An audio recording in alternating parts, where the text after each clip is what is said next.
आज अपना है लेक्चर नंबर 4 और हम बात करने जा रहे हैं limiting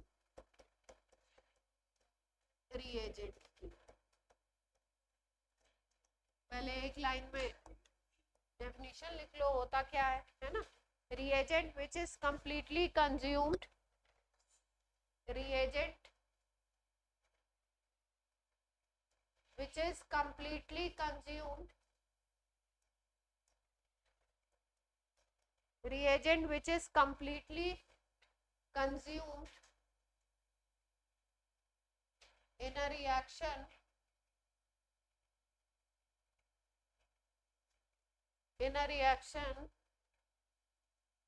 is called limiting reagent, is called limiting reagent.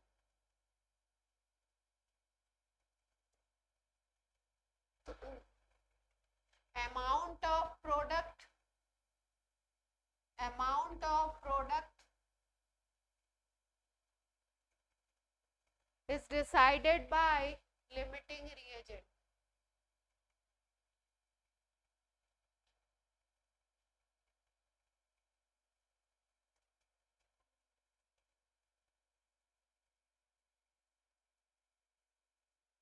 Product कितना बनेगा उसके अमाउंट को कौन डिसाइड कर रहा है? Limiting reagent.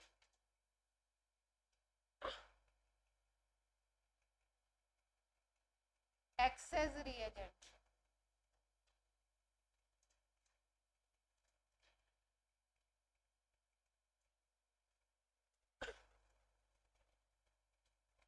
reagent which is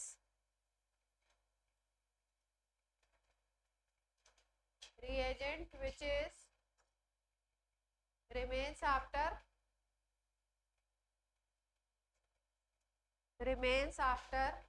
reaction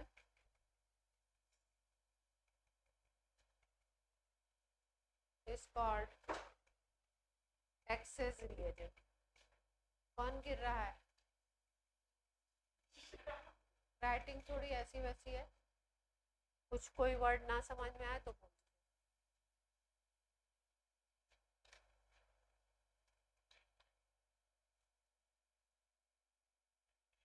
जो ज्यादा होगा उसको क्या बोलेंगे? एक्सेस। ठीक, लिख लिया? सब बच्चों ने नोट कर लिया?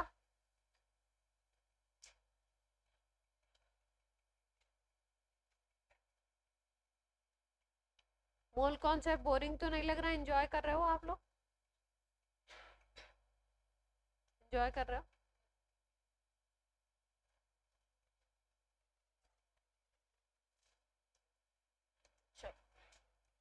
अब एक तो एस्टिमेट करते हैं हम लोग, अंदाजे से एक एस्टिमेट करते हैं, और दूसरा एक आपको शॉर्ट ट्रिक सिखाई जाती है कि कैसे किसी भी रिएक्शन में आप लिमिटिंग रिएजेंट को पहचान लो, है ना। तो शॉर्ट ट्रिक सीख लेते हैं, क्योंकि कई बार क्या होता है, आपको एग्जाम में टाइम नहीं होता है कि आप वहां पे बैठ के अंदाजा लगाओ, ये 2 मोल है तो ये 3 है तो ये इतना बनेगा, ऐसे करके, है ना, एस्टिमेट करें। कर भी सकते हैं। शॉर्ट ट्रिक क्या है, आपको क्या करना है,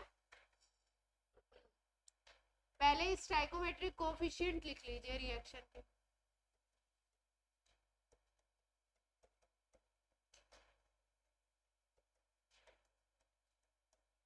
ठीक है, पहले क्या करिए, स्टाइकोमेट्रिक कोफिशिएंट लिख लीजिए पहले स्टेप में। दूसरे स्टेप में क्या करना है आपको, जो गिवन मोल्स हैं, क्वेश्चन में आपको रिएक्टेंट के गिवन मोल्स पता होंगे, दिए होंगे कि ये इतने मोल है, ये इतने मोल है ना। गिवन मोल्स आप लिख लीजिए। थर्ड स्टेप में क्या करिए, given moles divided by stoichiometric coefficient कर दीजिए।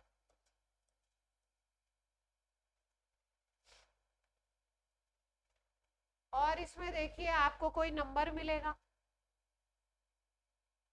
जहां पे लेस नंबर मिलेगा, जहां पे लेस वैल्यू मिलेगी, that will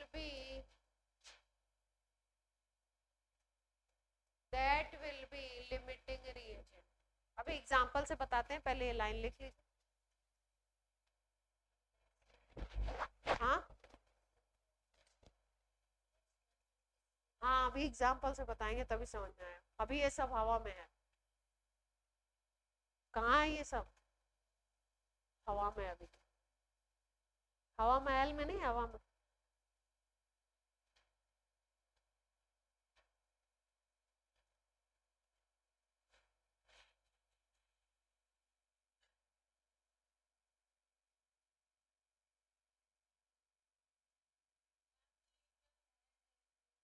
less value, that will be LR, limiting reagent।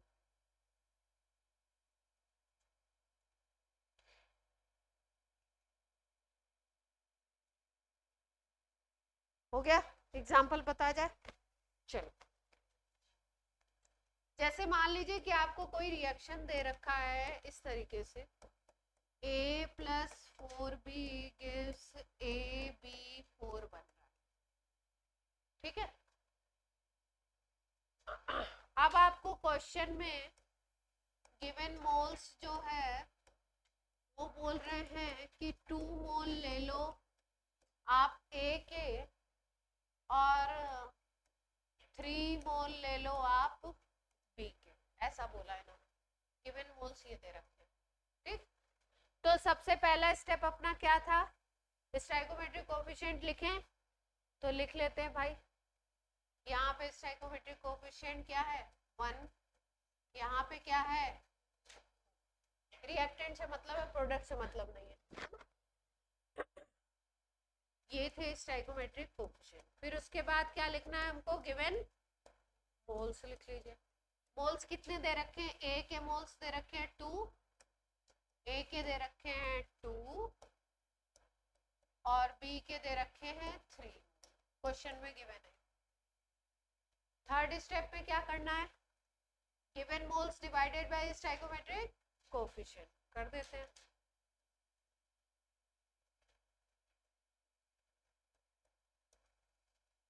To mole given है, स्टोइकोमेट्रिक कोएफिशिएंट से डिवाइड किया, क्या आ गया आंसर? यहाँ पे 3 मोल गिवन है, स्टोइकोमेट्रिक क्या कोएफिशिएंट क्या है? 4, तो 3/4 0.75 आएगा क्या? ठीक। हाँ, ये रिएक्शन में दिया हुआ होगा, ये रिएक्शन भी दी हुई है और ये मोल्स भी गिवन, ठीक है। बस आपसे पूछा ये अमाउंट है, ये रिएक्शन है, तो इसमें लिमिटिंग रिएजेंट बताइए कौन होगा लिमिटिंग रिएजेंट। तो अब देखो यहाँ पे जो डिवीजन आया वो 2 आया, यहाँ पे डिवीजन क्या आया? 0.75। तो छोटा कौन सा है? लेस इन नंबर पूछा, बोला था ना, ये छोटा है तो ये लेस है, तो इसका मतलब B will be limiting reagent. किसी को कोई दिक्कत हो तो बोलो। B will be limiting reagent. कोई समस्या? अब हमेशा ध्यान रखेंगे किसी रिएक्शन में अगर प्रोडक्ट बोला गया है कि प्रोडक्ट का कितना अमाउंट बनेगा, तो हमेशा कैलकुलेट किसके हिसाब से करना है आपको? लिमिटिंग रिएजेंट के हिसाब से। अब सेकंड, पहला क्वेश्चन इसमें था कि फाइंड आउट लिमिटिंग रिएजेंट, तो हमने पता लगा लिया कि भैया बी है लिमिटिंग रिएजेंट, है ना। अब बोल रहे हैं कि प्रोडक्ट कितना बनेगा, कितने मोल बनेगा प्रोडक्ट, तो प्रोडक्ट देख लेते कितने मोल बनेगा, निकाले प्रोडक्ट का अमाउंट। प्रोडक्ट अब हमेशा किसके हिसाब से निकालना है? लिमिटिंग रिएजेंट के हिसाब से। मतलब इसके डेटा को भूल जाओ, इसको याद रखना है, जो एक्सेस रिएजेंट है उसको भूल जाओ, लिमिटिंग रिएजेंट को याद रखो, उसके हिसाब से आंसर निकालना है प्रोडक्ट का, ठीक। ये 4 है, ये 4 मोल है, 4 का मतलब ये अगर 4 मोल होता तो ये 1 मोल बनता। स्टोइकोमेट्रिक कोएफिशिएंट यही कहता है ना, ये 1 मोल है तो ये 4 मोल यूज होगा, और ये कितना बनेगा, 1 मोल बनेगा। रिएक्शन यही कहती है। ठीक, अब क्वेश्चन में क्या बोला है कि ये है लिमिटिंग रिएजेंट, तो इसके हिसाब से बना लेते हैं। 4 मोल अगर बी है तो प्रोडक्ट कितना बन रहा था, 1 मोल। देख पा रहे हैं, पर क्वेश्चन में प्रोडक्ट कितना दे रखा है, ये कितना दे रखा है बी, 3 मोल, तो इसके हिसाब से निकालना। 3 मोल है तो प्रोडक्ट कितना बनेगा,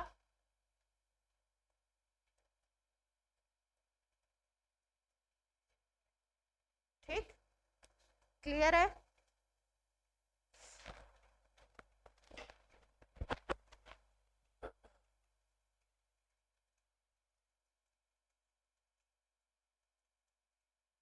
नहीं ये 3 मोल था ना, 4 तो था।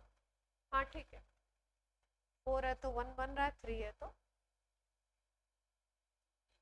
सेम बन गया। मोल मोल मोल पूछेगा।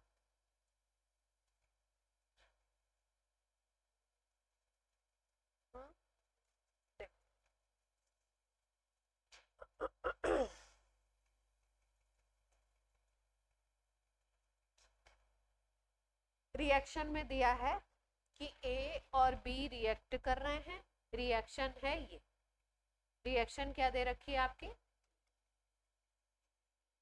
तो सबसे पहले जो भी हमको रिएक्शन मिलेगी उसके हिसाब से स्टोइकोमेट्रिक कोएफिशिएंट पहले ही लिख लो। ये 1, ये 4, ये 1, ठीक। अब उसके बाद गिवन मोल्स तुम्हारे ये 2 मोल थे, ये 3 मोल थे। आपको सीधे पहले क्या निकालना था, पहचानना था कि लिमिटिंग रिएजेंट कौन सा है, क्योंकि प्रोडक्ट हम उसी के हिसाब से।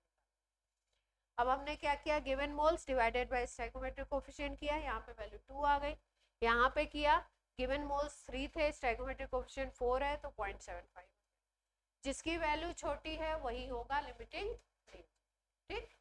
अब इसके जो ये 3 मोल है ना, इसके हिसाब से ही तो प्रोडक्ट बनेगा, तो इसके हिसाब से हमें प्रोडक्ट निकालना, ठीक।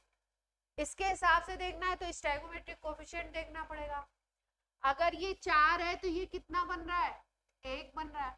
अगर ये 3 है तो ये कितना बनेगा, अगर ध्यान से देखो, ये 4 है तो ये कितना बन रहा है, इसका 1/4 बन रहा है। 4 का 1/4 ही तो 1 होता है।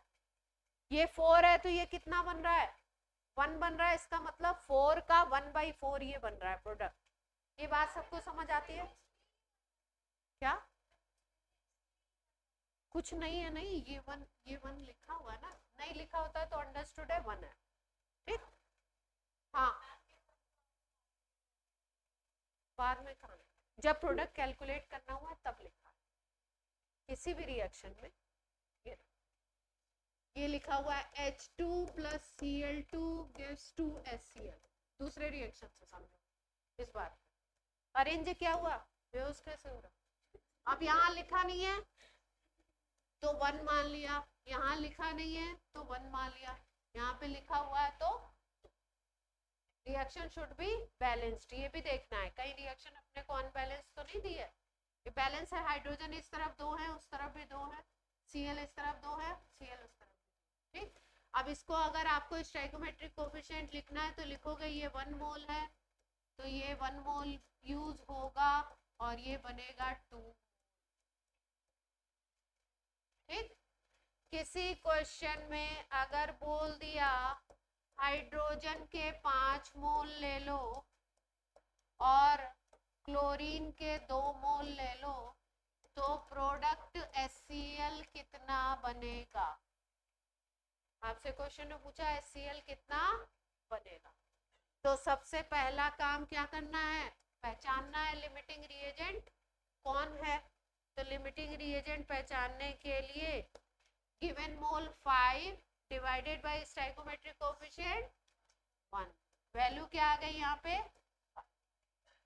गिवन मोल 2 स्टोइकोमेट्रिक कोएफिशिएंट 1, 2/1, वैल्यू क्या आ गई 2। छोटी वैल्यू किसकी है, Cl2 की, क्लोरीन की, यानी प्रोडक्ट किसके हिसाब से बनेगा, क्लोरीन के हिसाब से। अब क्लोरीन के हिसाब से प्रोडक्ट को देखते हैं। अगर 1 मोल Cl2 था 1 मोल Cl2 था तो 2 मोल डबल बन रहा है, जस्ट 2 मोल HCl बना। ठीक है, आप क्वेश्चन में दिया कितना है, ये 2 दिया है तो जस्ट डबल हो जाएगा, 2 मोल कर दो। 1 था तो 2 करोगे तो कितना बन जाएगा। अब बात समझ आई सबको।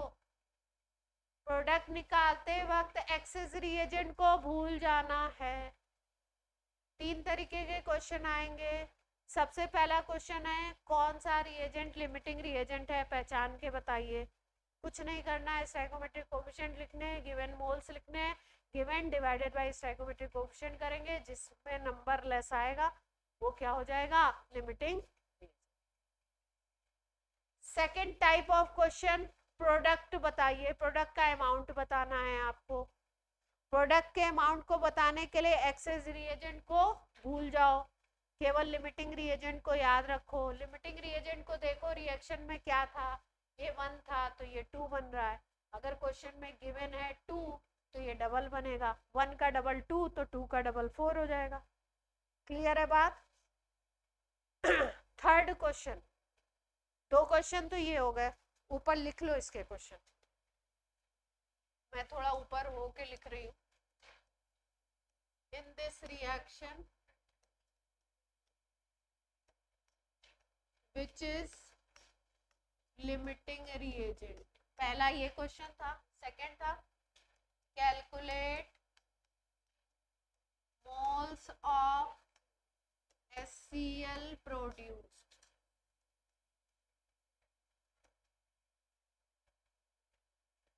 HCl कितना बनेगा, 4 मोल बनेगा, आंसर आ गया, दूसरा आंसर। अब थर्ड क्वेश्चन क्या है देखिए इसमें,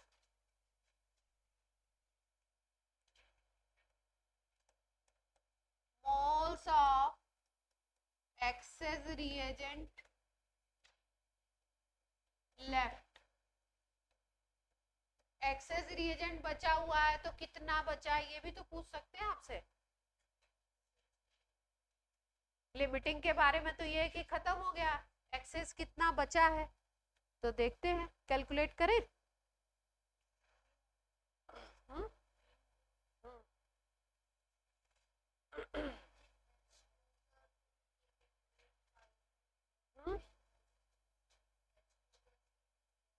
H2 पूरा रिएक्ट नहीं कर रहा है, बचेगा ना, इसलिए नहीं किया।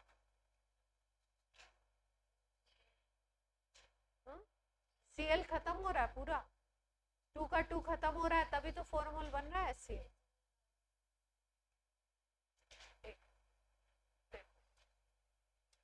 कोई चीज ही नहीं है अपने पास कुछ। कैसे समझाएं, सुनो,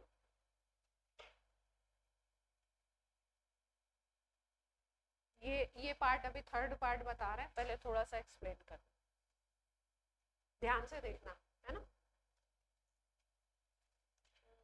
क्या बनाए, खिचड़ी सुनी है सबने, खाइए कभी खिचड़ी, खाइए, नहीं खाइए ना। मान लो मुझे खिचड़ी बनानी है, 100 ग्राम क्या यूज करें इसमें, मिक्स दाल यूज कर लिया हमने, हमारा मन है मिक्स दाल यूज करने का, ठीक है। और हमने इसमें कितना चावल डाला है,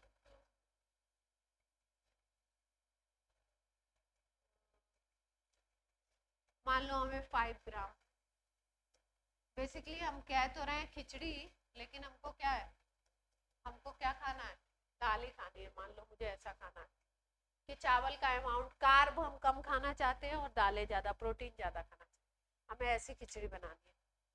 100 ग्राम दाल डालनी है, 5 ग्राम क्या डालना है, चावल, ठीक। अब आयुष को हमने बोला कि भाई मार्केट से हमको जरा इंग्रेडिएंट ला के दे दीजिए। आयुष गए, अब आयुष को आइडिया नहीं था, सोचे मैम खिचड़ी बनाना चाहती हैं तो चलो ऐसा करते हैं, 500 ग्राम 500 ग्राम क्या करें, मिक्स दाल ले लेते हैं और 1 kg हम ले लेते हैं राइस।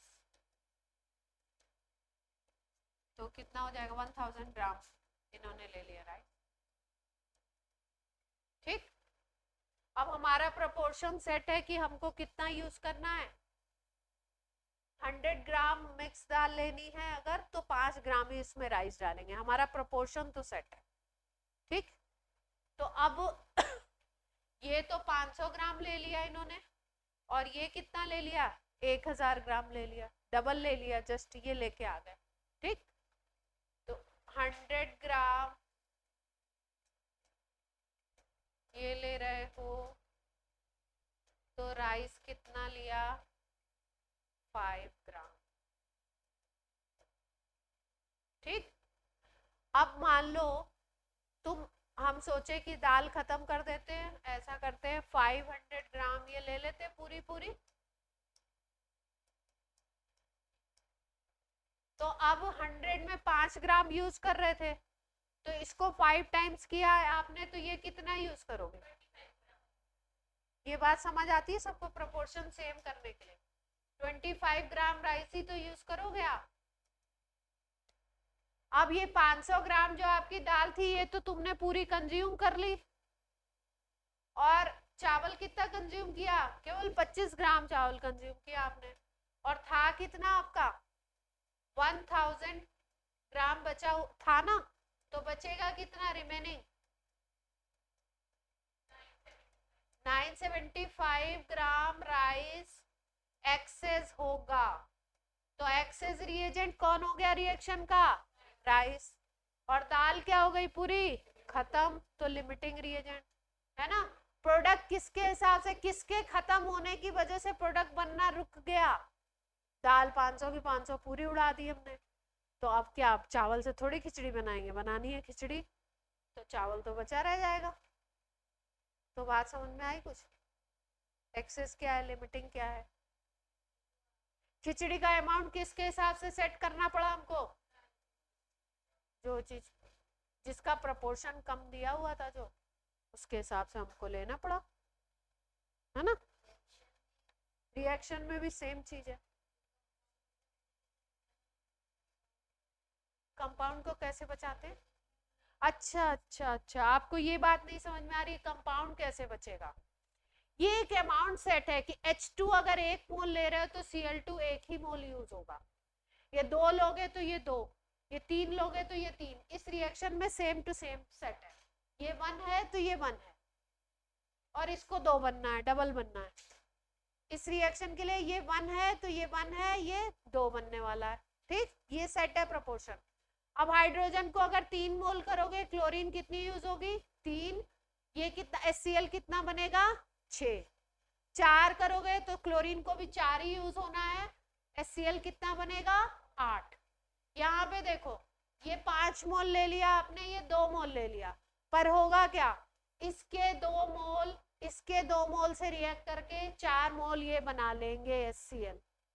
उसके बाद क्योंकि ये गिवन डेटा 2 मोल ही है, क्वेश्चन में आपको 2 ही मोल दे रखा है, तो जैसे दाल खत्म हो गई थी वैसे क्लोरीन अब खत्म हो गया, दोनों रिएक्ट कर रहे हैं, यहाँ क्लोरीन पूरा रिएक्ट करके HCl बना लिया, अब क्लोरीन बिल्कुल खत्म है, अब यहाँ पे क्या बची हुई है, हाइड्रोजन बचेगी, 2 मोल से 2 मोल रिएक्ट कर गई, तो ये 3 मोल बचेगा, और ये कितना बन चुका होगा तब तक, 4 मोल बन गया होगा।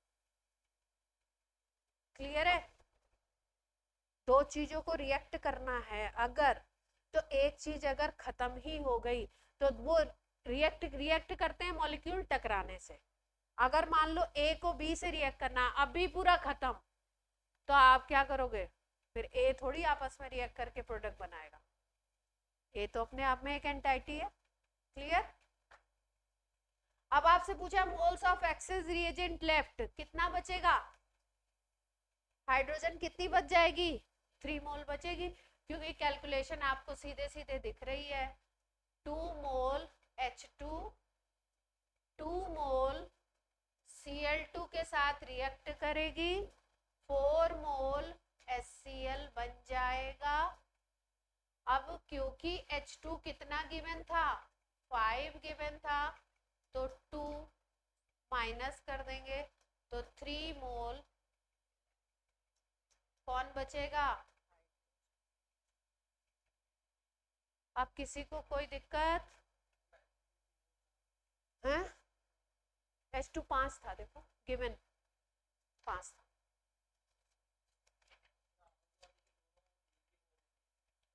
एक ही प्रोपोर्शन में रिएक्ट करेंगे।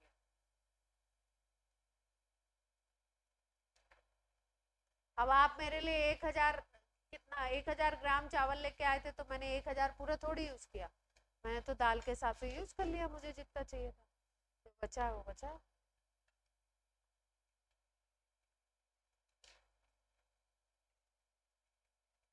रियल क्वेश्चन करें, रियल का मतलब जो किताब में हो, ये तो हमने अपने मन से दिया था। बुक वाला किया जाए?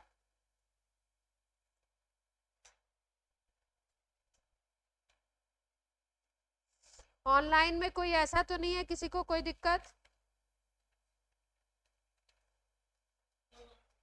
बोल दो भैया, बहुत बहुत ही इम्पोर्टेंट चीज है, नहीं तो क्या होगा। बोले भैया, ऑरेंज क्या हुआ, खोपड़ी घूम गई? चलो सवाल करें, आराम से करेंगे, प्यार से, जो स्टेप बताए गए हैं उन्हीं स्टेप में करेंगे क्वेश्चन को। कभी कभी ऐसा हो सकता है आपको मोल ना दे करके सब्सटेंस के ग्राम दिए जाएं, तो पहले आपको क्या निकालने पड़ेंगे, मोल निकाल, है ना। चलिए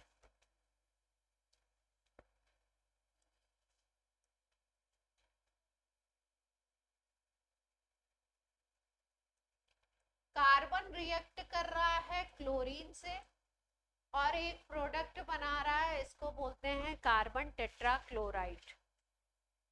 लैंग्वेज लिख देती हूँ, कार्बन रिएक्ट विद क्लोरीन, ये विद का साइन है, मैं अक्सर करके लिखती हूँ, आप नहीं लिखेंगे, आप विद लिखेंगे, है ना। Carbon react with chlorine and form carbon tetrachloride according to this reaction. Reaction दे दिया आप,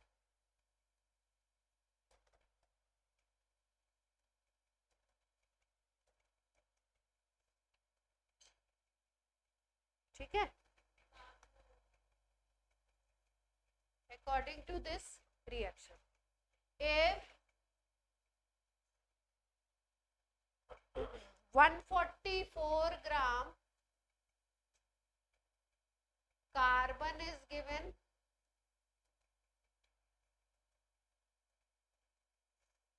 and 77 gram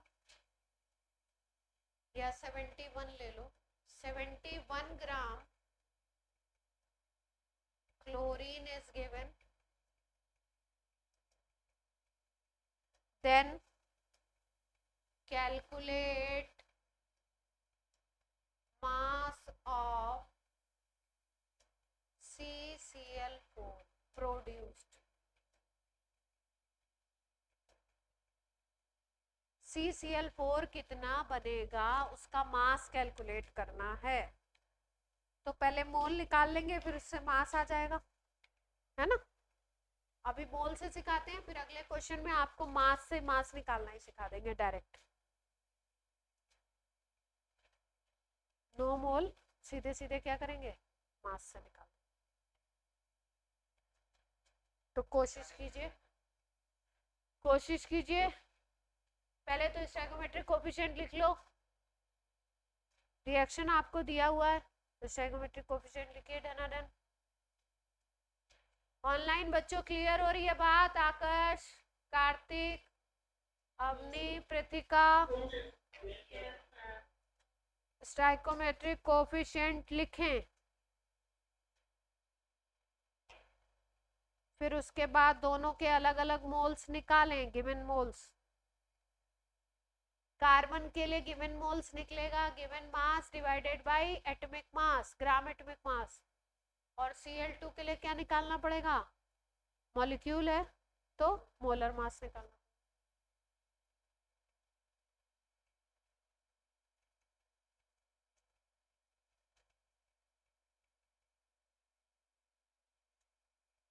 ये भी लिख लो, 1 बनेगा।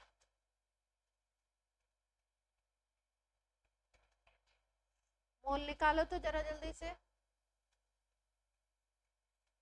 कार्बन के मोल आएंगे 144 डिवाइडेड बाय 12 और क्लोरीन के आ जाएंगे Cl2 का एक Cl का मोलर एटॉमिक मास होता है 35.5, तो Cl2 का 71 ही आ जाएगा।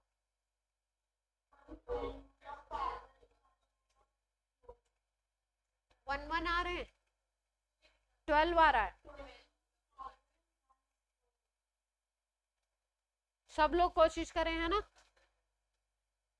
आंसर है ग्राम निकालने हैं, फिर उसको ग्राम में 77 आ गया।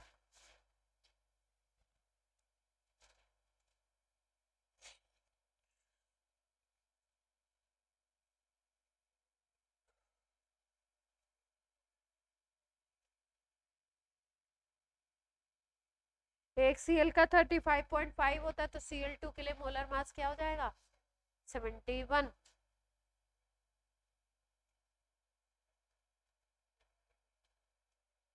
प्रोडक्ट के पहले मोल्स निकालेंगे, अमाउंट पूछा है, मास पूछा है, मतलब फिर आपको गिवन मास निकालना पड़ेगा, लेकिन पहले मोल्स निकालो।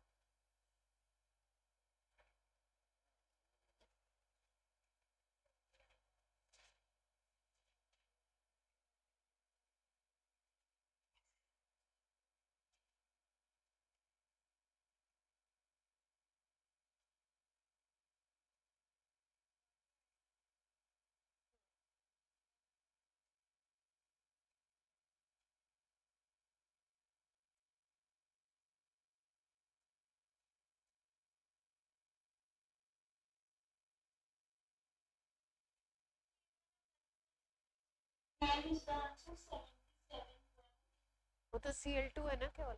हाँ 77 आ रहा है ग्राफ।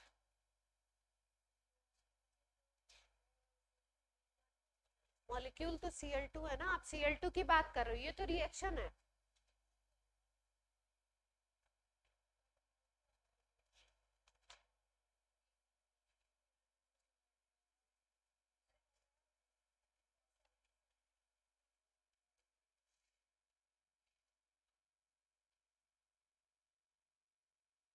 बताऊं, अब सब लोग अपना अपना चेक करेंगे, मैं बताऊं।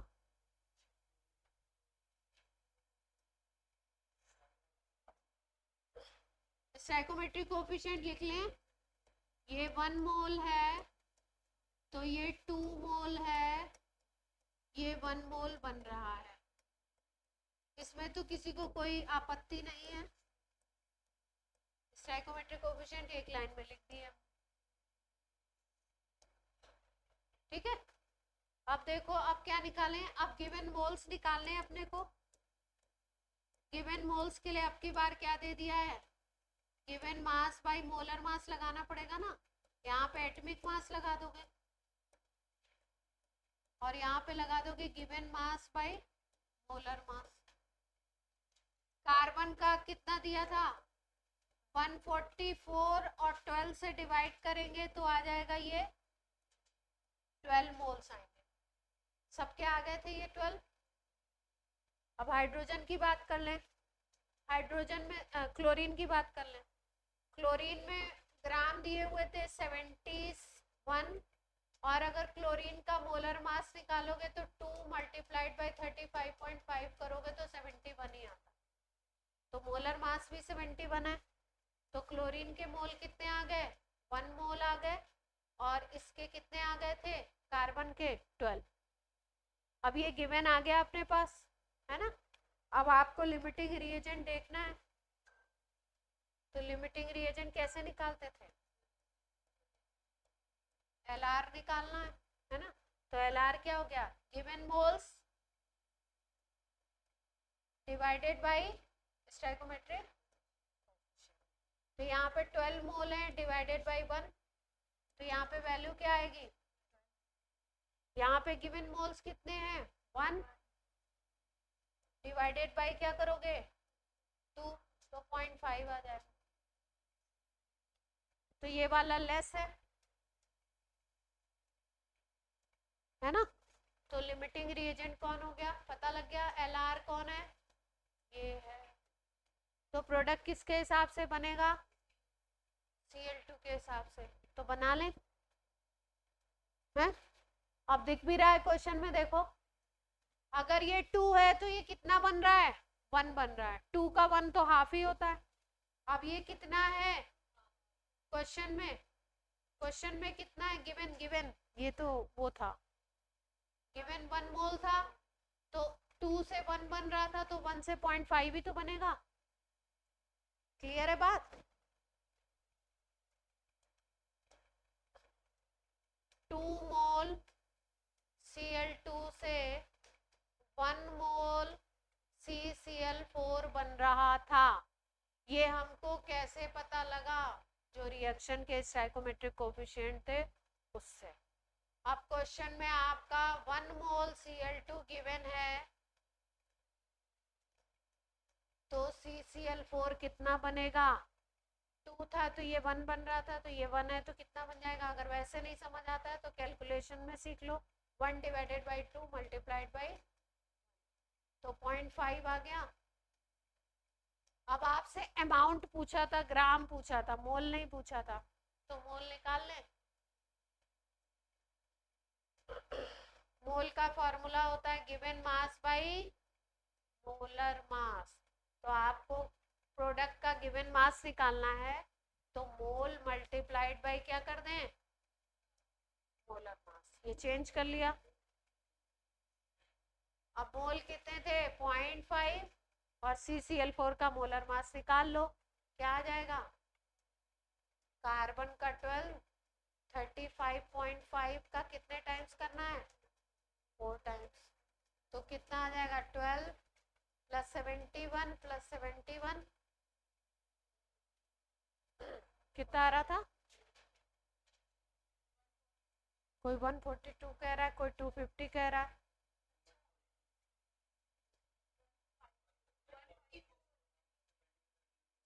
सेवेंटी तो 140 हो गया, 142 हो गया। क्या है भाई तुम लोग की कैलकुलेशन? 154 से मल्टीप्लाई कर दिया। 154 का आधा कितना आएगा?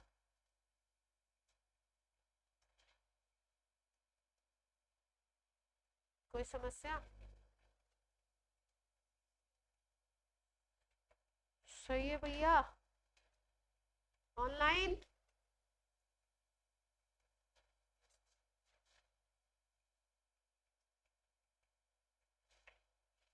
नोट कर लिया सबने? कोई ऐसा तो नहीं बैक स्लाइड रह गई उसकी?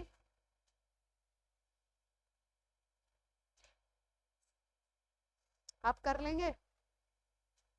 देखो कॉन्सेप्ट को पकड़ो, कॉन्सेप्ट पे सीखो। ये छोटा सवाल है। अब इसका कोई बड़ा सवाल दे दें, बड़ा मोलर मास दे दें, निकाल लेंगे। क्या होना चाहिए अपने अंदर? कॉन्फिडेंस कि हमको तरीका आ गया है, इस तरीके के क्वेश्चंस इस तरीके से बनेंगे, है ना? अब कोई बड़ा भी दे दे तो आप दे दें तो दे दें, कर देंगे, है ना? कोई समस्या थोड़ी है। अब लिमिटिंग रिएजेंट का सवाल कर लेंगे। एनसीईआरटी कोई लाया?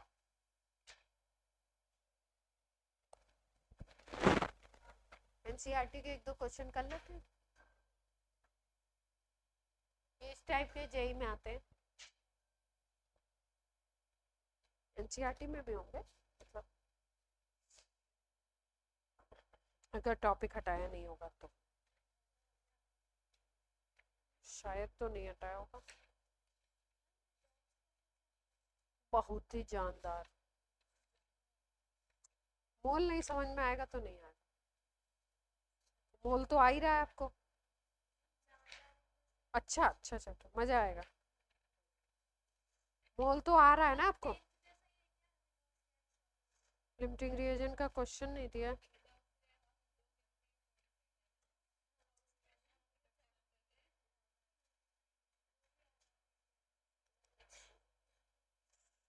चलो भैया एनसीईआरटी का सवाल करें।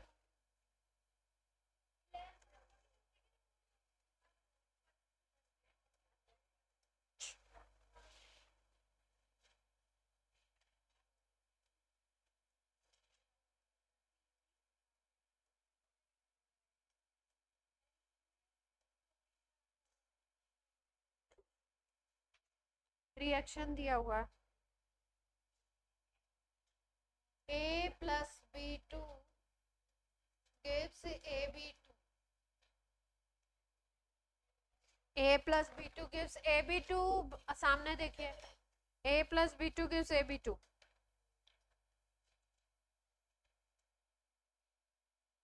Identify limiting reagent.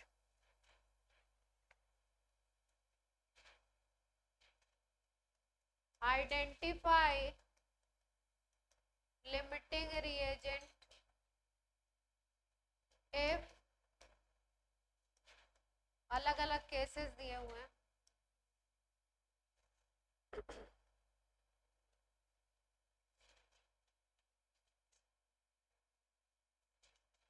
Five mole A and 2.5 mole B।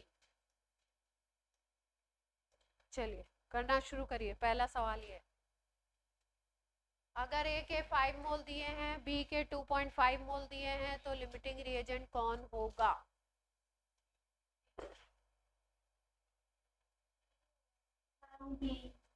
B होगा। कैसे पता?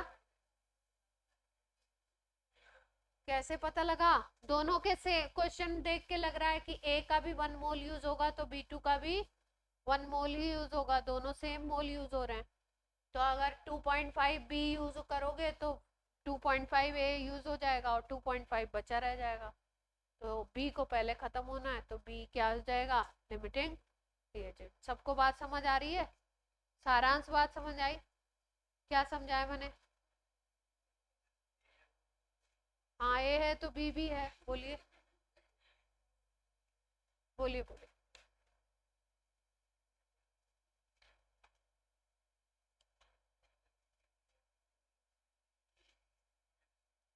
नहीं डिस्टर्ब नहीं करो, बोलो सारांश। A 5 मोल है, B 2.5 मोल है, तो लिमिटिंग रिएजेंट कैसे फाइंड आउट करें?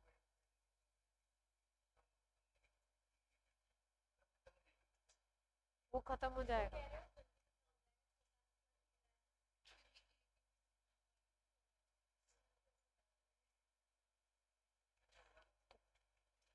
फॉर्मूला बताओ, फॉर्मूला से करके बताओ। चलो given moles upon stoichiometric coefficient. हाँ जो भी कोएफिशिएंट है। नहीं बोल पा रहे तो कोई दिक्कत नहीं है। हाँ कई बच्चे नहीं बोल पाते। तो ये 5 मोल A है, ये 2.5 है। क्लास सुन लीजिए, इसका स्टोइकोमेट्रिक कोएफिशिएंट 1 है। इसका मतलब ये 1 मोल लोगे, ये 1 मोल लोगे, तो ये कितना बनेगा? 1 मोल बनेगा। पहले वाले केस में हमने क्या किया? इसको 5 मोल ले लिया, इसको 2.5 ले लिया। तो ऑब्वियस सी बात है, अगर सेम सेम यूज हो रहे हैं, 1 यूज हो रहे हैं, तो ये 2.5 यूज करोगे तो ये 2.5 यूज हो जाएगा और ये बन भी जाएगा 2.5 मोल। ये 2.5 दिया था तो ये खत्म 2.5। ये 5 दिया था तो कितना बचेगा? ये एक्सेस है,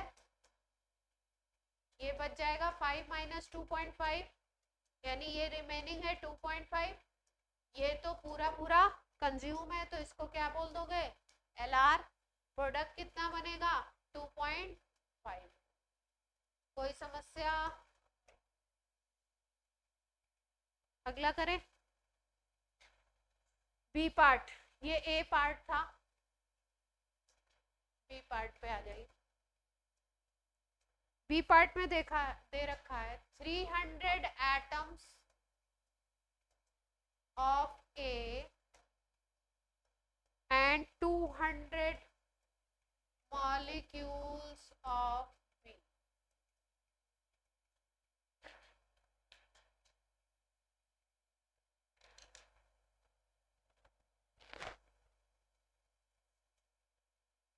एक के एटम्स दे दिए, एक के मॉलिक्यूल्स दे दिए।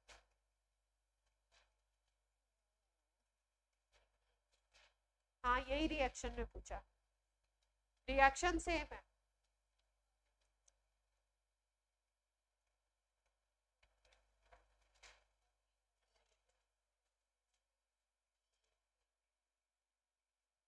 हाँ बी है,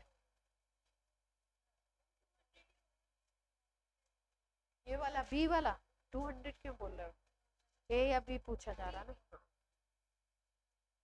सब लोग निकालें, सब अपना आंसर दें। अब ऑनलाइन से आंसर आना चाहिए।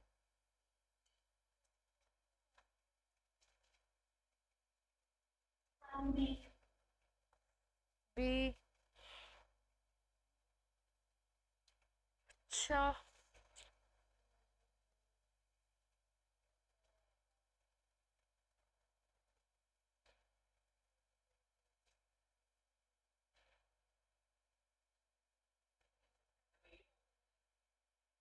ए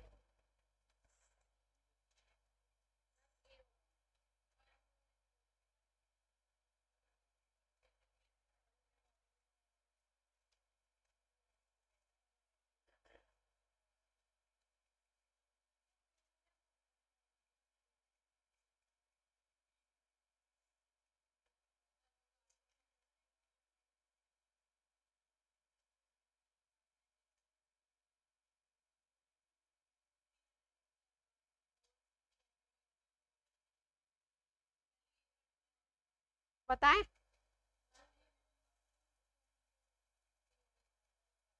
बी होगा आप लोग के हिसाब से, बी, आपके हिसाब से ए। सब अपना अपना बताओ।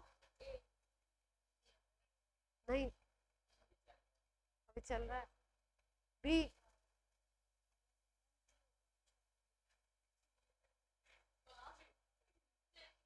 बोलो भैया, आंसर बोले। अभी चल रहा है।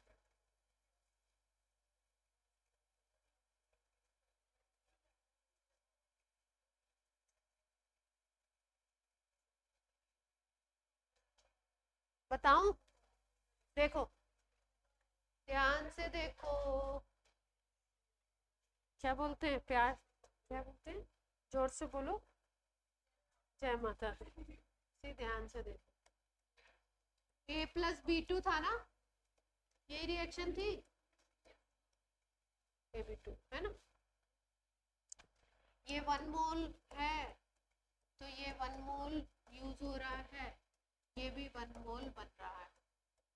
ये हमने लिख लिया स्टोइकोमेट्रिक। ठीक, अगर कोई चीज एटम है तो उसके 1 मोल में नंबर ऑफ एटम कितने होंगे?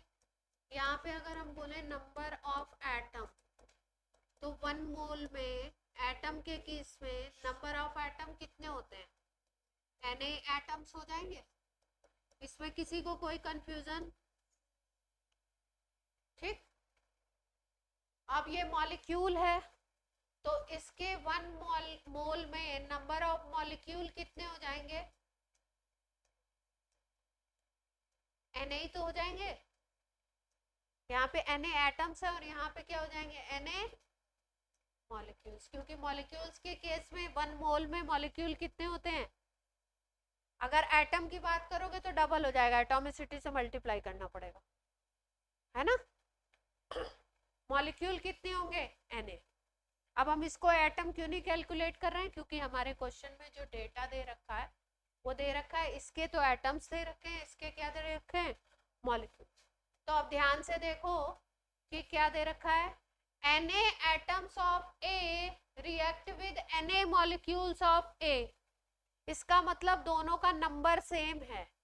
वो Na एटम रिएक्ट कर रहे हैं तो इसके कितने मॉलिक्यूल रिएक्ट कर रहे हैं? Na, यानी कि उसके जितने एटम रिएक्ट करेंगे इसके इतने मॉलिक्यूल रिएक्ट करेंगे। आप क्वेश्चन में देख लो अपना डेटा। अगर ये 200 मॉलिक्यूल है तो ये 200 एटम रिएक्ट कर जाएगा इससे, 100 एटम बचा रहेगा, ये पूरा खत्म हो जाएगा। तो लिमिटिंग रिएजेंट कौन बनेगा? B। बात समझ में आई? यहां से रिलेशन निकाला हमने, अगर ये Na एटम्स है तो ये Na मॉलिक्यूल यूज हो रहा है, ठीक है। तो अगर इसके तुम 200 मॉलिक्यूल यूज करोगे तो इसके 200 एटम्स यूज होंगे। हमने कैसे पता लगाया? ये अगर Na है तो ये भी Na था, सेम नंबर दिख रहा है। तो 200 एटम्स यूज होंगे और ये 200 मॉलिक्यूल यूज होंगे। अब ये तो 200 मॉलिक्यूल ही गिवन थे और ये कितने एटम गिवन थे? 300। तो ये इसको तो बचना है, कितना बचना है? 100। तो ये एक्सेस हो गया, ये एक्सेस हो गया, और लिमिटिंग रिएजेंट कौन बन गया? ये पूरा खत्म हो जाएगा।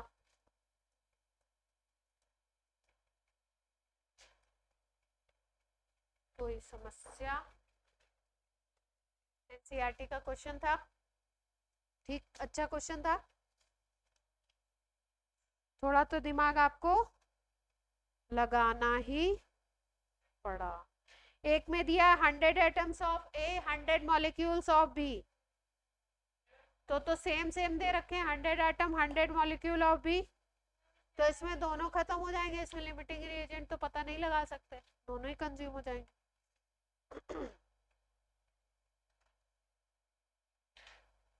ठीक है, बाकी तो आप कर लेंगे जो पार्ट दिया हुआ, इजी है। तो लिमिटिंग रिएजेंट सीख गए। अब नई चीज सिखाई जाए, चलिए नए टॉपिक पे आ जाए।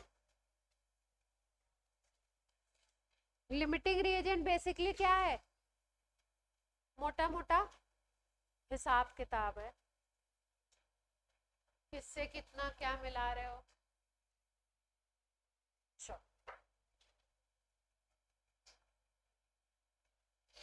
कंसंट्रेशन टर्म्स सीखते हैं।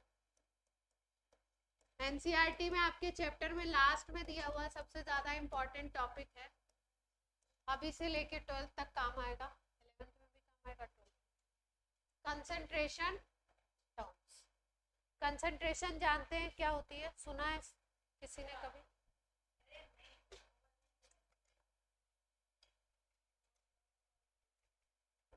सॉल्यूट एंड सॉल्वेंट के अमाउंट की बात करें तो कंसंट्रेशन की बात करते हैं, उसको बोल देंगे कॉन्सेंट्रेटेड हो गया, है ना। जैसे मान लो ऑरेंज को हमने बोला ऑरेंज बेटा शरबत बना के लाओ, ऑरेंज बहुत खुश हो गए, एक गिलास में 10 चम्मच शक्कर डाल दी, लेके आ गए, है ना। अब वो क्या हो जाएगा? एकदम वो तो चाशनी हो जाएगी, शरबत नहीं रहेगा, ठीक हो जाएगा ना।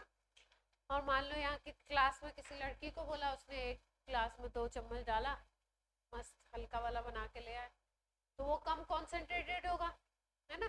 जैसे अगर जलेबी खाई है सबने, कभी तो खाई ही होगी, टेस्ट की है उसको अगर फोड़ते हैं मतलब उसको खोलते हैं, तो उसकी जो अंदर का जो भी मटेरियल होता है, चाशनी या जो भी वटेवर, वो कितना थिक होता है ना, थिक शुगर सोल्यूशन होता है।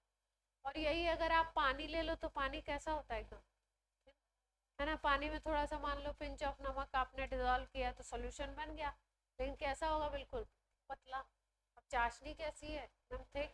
तो चाशनी is concentrated solution of sugar, और अगर आपने एक ग्लास पानी में पिंच ऑफ सॉल्ट डाला है तो वो कैसा बनेगा? डाइल्यूटेड सोल्यूशन बनेगा, उसकी कॉन्सेंट्रेशन कम है, ठीक। अब देखो कॉन्सेंट्रेशन तो बेसिकली ये बताती है कि सोल्यूट का कितना अमाउंट सॉल्वेंट के कितने अमाउंट में आपने डिसॉल्व किया, या सोल्यूट का कितना अमाउंट सॉल्यूशन के कितने अमाउंट में डिसॉल्व किया है। इसी को हम बोलते हैं मोटे मोटे टर्म्स में कॉन्सेंट्रेशन। अब इस कॉन्सेंट्रेशन को बताने के लिए बहुत सारे अलग अलग टर्म्स या आप कह सकते हो यूनिट्स यूज की गई। ठीक है, जैसे मान लो कि हमने 5 ग्राम सुक्रोज लिया, जो शुगर हम लोग खाते हैं वो केन शुगर होता है, सुक्रोज होता है। तो अगर हमने बोला 5 ग्राम सुक्रोज लिया है हमने और पानी में घोल के पूरा सोल्यूशन 1 लीटर बना लिया। ठीक, सोल्यूशन आपने कितना बना लिया है, 1 लीटर बना लिया, और उसमें कितना सुक्रोज आपने डिसॉल्व किया है, 5 ग्राम। तो अगर आपसे कॉन्सेंट्रेशन पूछी जाएगी तो आप बोलोगे 5 ग्राम पर लीटर हो गई कॉन्सेंट्रेशन। 1 लीटर सोल्यूशन में कितने ग्राम डिसॉल्व किए, 5। जिसको डिसॉल्व करते हैं उसको बोलते हैं सॉल्यूट, जिसमें डिसॉल्व करते हैं उसको बोलते हैं सॉल्वेंट। ओवरऑल में दोनों को मिक्स करके जो एंटाइटी बनती है उसको बोलते हैं सॉल्यूशन। इसमें किसी को कोई दिक्कत? ठीक, तो कंसंट्रेशन की छोटी सी डेफिनेशन लिख लेते हैं, फिर कंसंट्रेशन टर्म्स पढ़ते हैं अलग अलग। It is amount of solute dissolve in fixed amount of solvent और solution, दोनों के टर्म्स में बात की जाती है।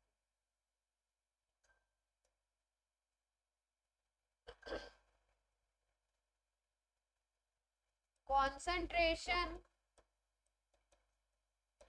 can be represented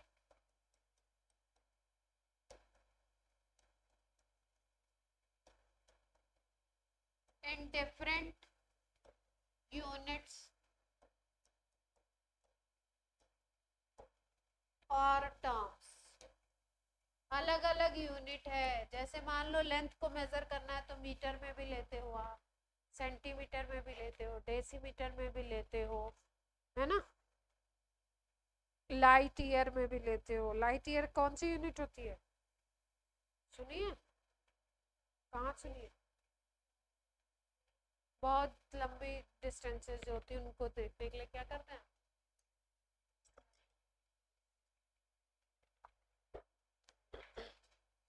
चलिए तो पहला कंसंट्रेशन टर्म पढ़ते हैं।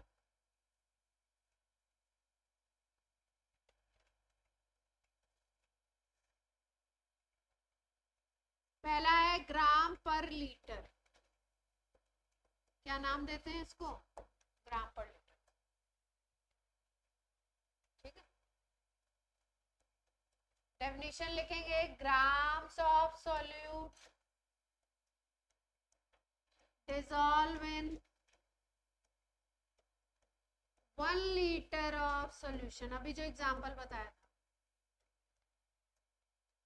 1 लीटर सॉल्यूशन में सॉल्यूट के कितने ग्राम्स आपने डिसॉल्व किए हैं, उस वैल्यू को हम बोलेंगे ग्राम पर लीटर कॉन्सेंट्रेशन। जैसे मान लीजिए ये आपने 1 लीटर सॉल्यूशन बनाया है और इसमें आपने 50 ग्राम शुगर डिसॉल्व की है, तो कॉन्सेंट्रेशन क्या हो जाएगी इसकी, कॉन्सेंट्रेशन अगर हम बोले तो आ जाएगी 50 ग्राम पर लीटर। 1 लीटर में कितना डिसॉल्व किया है, क्लियर है बात।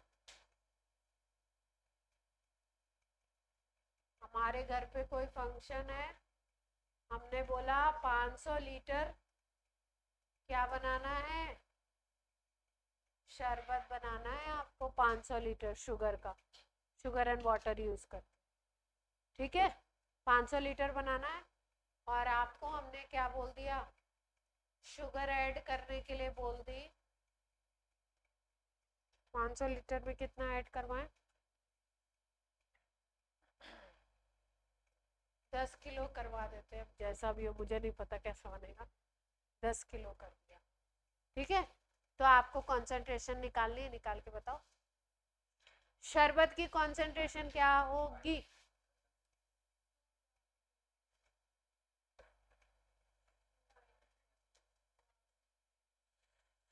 निकालो भैया, ग्राम पर लीटर में निकालनी है, केजी में ना निकालना। 20।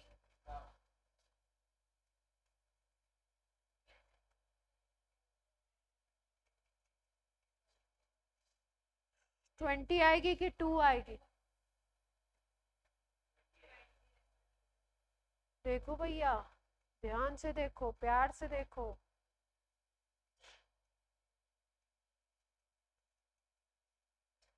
जोर से बोलो, जय माता दी।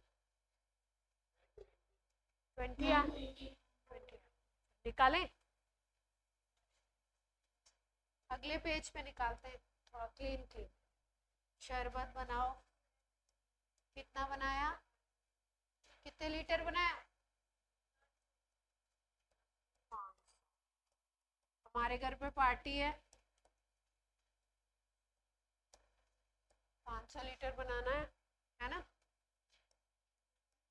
10 किलो क्या डाल दिया इसमें? ठीक, तो 10 केजी बोले तो कितने ग्राम हो जाएगा?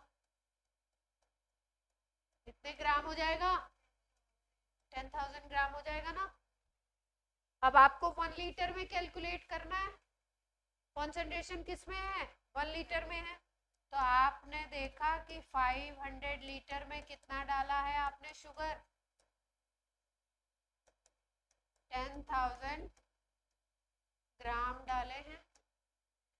तो 1 लीटर में कितना हो जाएगा? 1 लीटर में ही तो निकालना है आपको।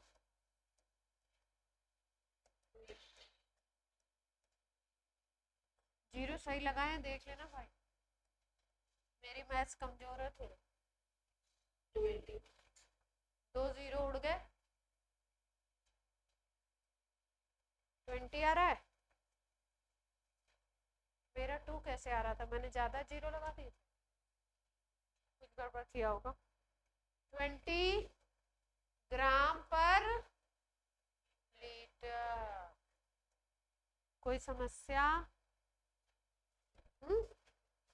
बोलो भैया। फॉर्मूला लिख लें? फॉर्मूला भी लिख लेते हैं। मान लो किसी को ऐसे नहीं समझ में आता है तो क्या याद रखना पड़ेगा? फिर फॉर्मूला लिखना पड़ेगा। फिर ग्राम पर लीटर की कॉन्सेंट्रेशन निकालनी है। मास ऑफ सॉल्यूट इन ग्राम। ऊपर ग्राम्स में सॉल्यूट का मास लगा दीजिए, नीचे क्या लगाएंगे? Volume of solution in litres. Concentration निकल आएगी ग्राम पर लीटर में। डिवाइड ही तो करना है, डिवाइड ही तो किया था यहाँ पे।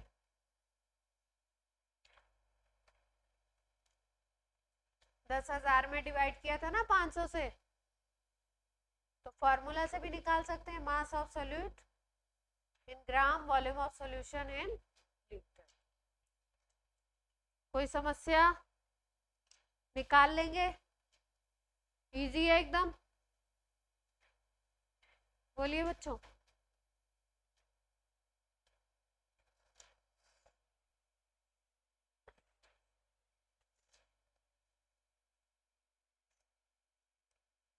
सेकेंड कॉन्सेंट्रेशन यूनिट एक और कर लेते हैं, फिर आज की क्लास खत्म। एक यूनिट और करते हैं, फिर क्लास खत्म।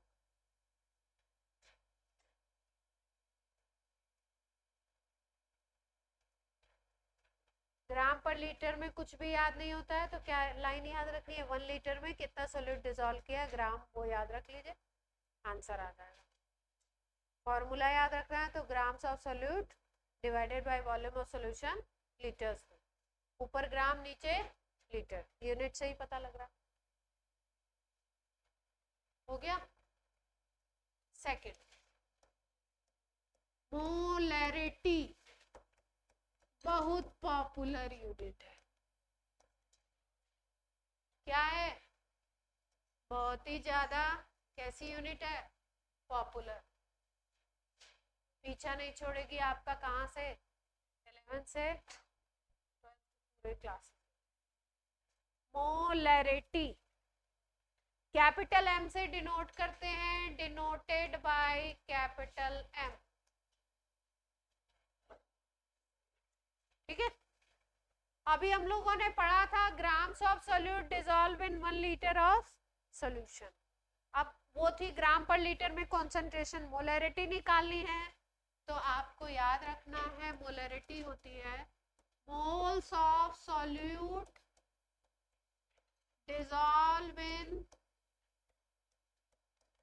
1 लीटर सॉल्यूशन।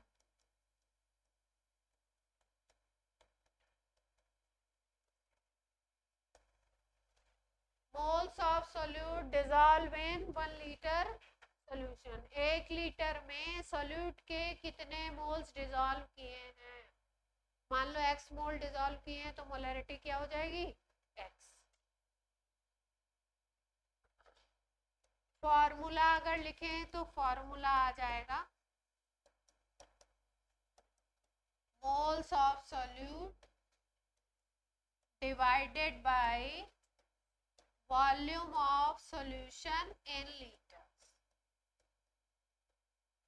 सॉल्यूशन का वॉल्यूम किस में लेना है?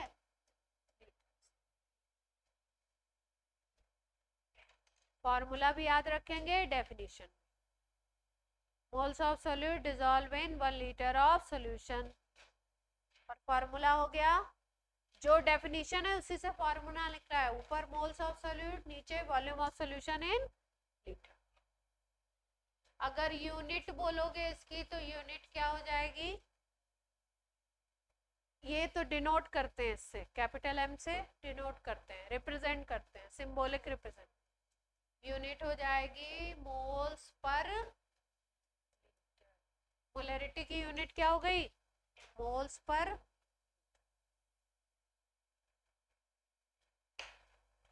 मोल्स कैसे निकालते थे? Given mass by molar mass से निकालते थे। तो मोल्स को अगर तोड़ के लिख लें यहाँ पे, मोलैरिटी का formula given mass by molar mass volume इन, ये भी फॉर्मूला बन जाएगा। Given mass by molar mass multiplied by volume in litre. याद रखना है वॉल्यूम किसका लेना है? सॉल्यूशन का। मोल्स किसके लेने हैं? सॉल्यूट।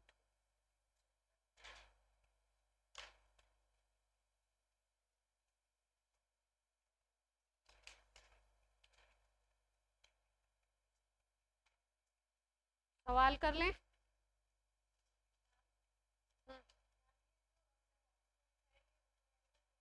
हाँ सेम ही चीज है, सेम ही बात है। आयुष कोई दिक्कत है? ऑनलाइन वाले बच्चों कोई प्रॉब्लम है यहाँ तक? चलो क्लास का लास्ट क्वेश्चन करते हैं। मोलैरिटी के सवाल, एक सवाल बता रहे हैं, एनसीईआरटी में जो सवाल होंगे वो करेंगे आप, है ना? ऐसा नहीं, 3-4 में पीडीएफ में होमवर्क डाल दूंगी, वो करके आएंगे घर से, एक में करवा। Question number 1 of molarity,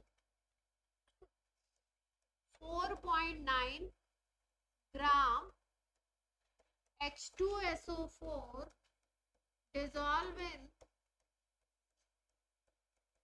500 ml of solution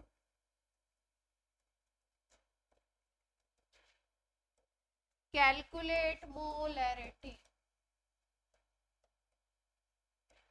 molarity calculate करनी है आपको।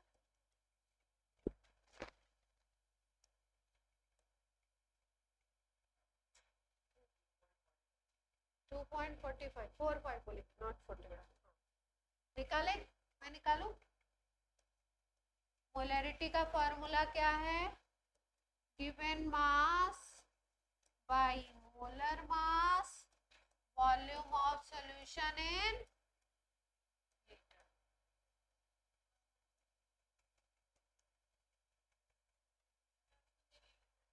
हाँ तो लीटर में बदलेंगे, है ना? अब जैसे मान लो मार्केट से सब्जी लाए, अब शिमला मिर्च लेके आए तो ऐसे ही थोड़ी खा लेंगे, फॉर्मेटिंग करेंगे। कट करेंगे, बनाएंगे। तो अभी ml में आपको दे दिया, तो अब क्या करेंगे, इसको लीटर में बनाएंगे। गिवन मास कितना है, 4.9। सोल्यूट है H2SO4, सॉल्यूशन बोलते हैं तो पानी में ही बनाया जाता है। मोलर मास H2SO4 का कैलकुलेट कर लेते हैं। 2 हाइड्रोजन का 2 हो जाएगा, सल्फर का 32 लेते हैं, ऑक्सीजन का 16। टोटल मुझे याद है इसलिए मैंने लिख दिया 98। आप कैलकुलेट करेंगे, मैंने तो सीधे लिख दिया। वॉल्यूम 500 ml है तो 1000 से डिवाइड कर दो तो लीटर में कन्वर्ट 0.5 आ जाएगा ना। 4.9 डिवाइडेड बाय 98, ये आ गया 0.5 लीटर। कोई समस्या?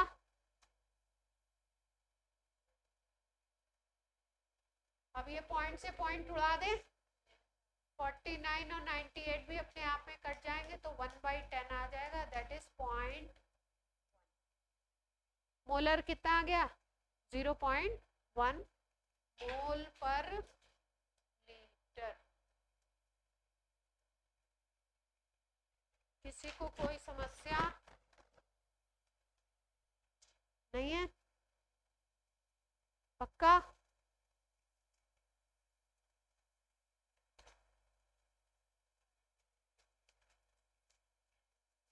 ऑफ करें क्लास,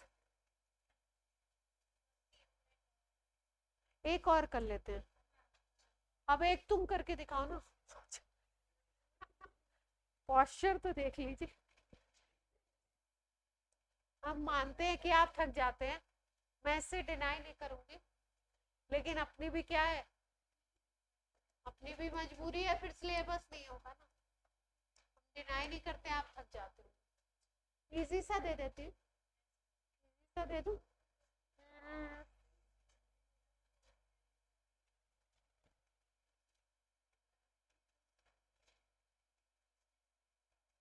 इजी सा याद नहीं आ रहा। 4 ग्राम NaOH dissolve in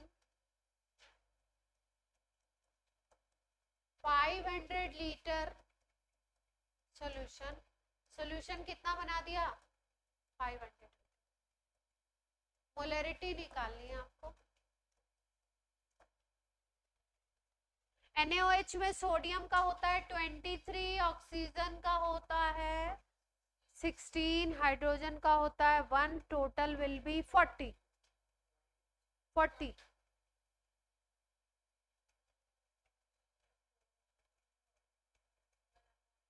ऑनलाइन से आंसर पहले आना चाहिए। आकर्ष शर्मा,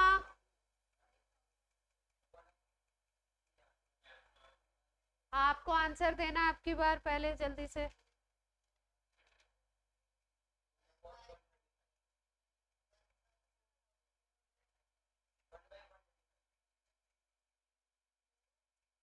कोई 5000 ला रहा है, कोई तो सॉल्व तो करो उसको। कैसे करोगे तुम?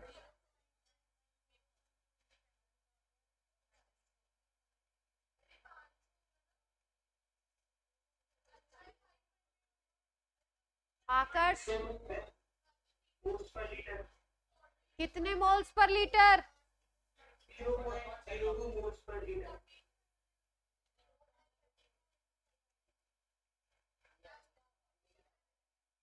सारांश बोलो आंसर।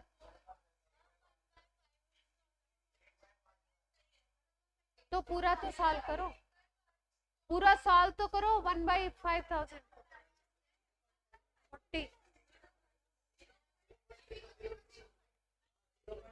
चलो, अरे चेक कर लो दाता प्रभु।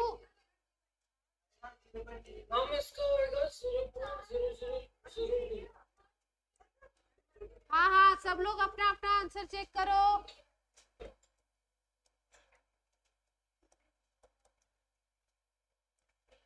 और गिवन मास है, मोलर मास मैंने कैलकुलेट किया था 40, वॉल्यूम इन लीटर कितना है लीटर में ही तो लेना था। ये 10 आ गया, तो ये कितना आ गया आपका 1/5। अरे तुम लोगों को बाहर जाने के लिए किसने कहा है?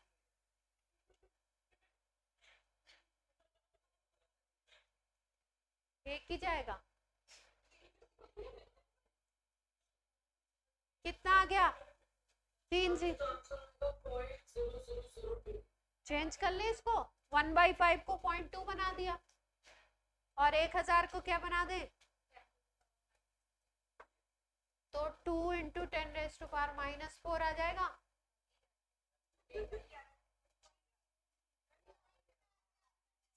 यही आ रहा है ना सबका? और ऐसे भी लिख सकते थे, ये भी सही है। ठीक है बच्चों, हाँ पीडीएफ में भेज दूंगी, अभी लिख दूंगी धनाधन 4 क्वेश्चन, घर से करके आना, 2 ही भेज दूंगी, 4 क्वेश्चन। चलिए आज की क्लास होती है ऑफ। बाय बाय बच्चों, बाय बच्चों।